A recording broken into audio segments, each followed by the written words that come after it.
বিশ্বকাপ থেকে হতাশাজনক বিদায়ের পর পোকার খেলা নিয়ে সমালোচনার মুখে পড়েছিলেন ব্রাজিলিয়ান তারকা নেইমার জুনিয়র। তবে সকল বিতর্কের জবাব দিলেন মাঠের পারফরম্যান্সেই। ব্রাজিলেইরো সিরি এতে চ্যাপেকোয়েন্সের বিপক্ষে সান্তোসের হয়ে জোড়া গোল করেছেন নেইমার।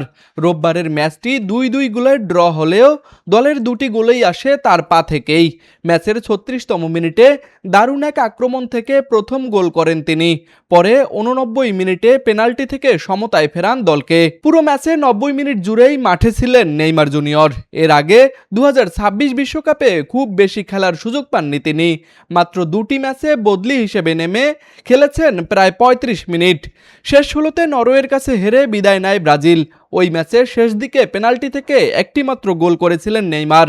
বিশ্বকাপের পরে নিউ ইয়র্ক এবং পরে সাও পাউলোতে পোকার টুর্নামেন্টে অংশ নেয়ায় সমালোচনার মুখে পড়েন তিনি। তবে সমালোচনার জবাবে নেইমার বলেন, ছুটির সময় কি করবেন সেটি তার ব্যক্তিগত বিষয়।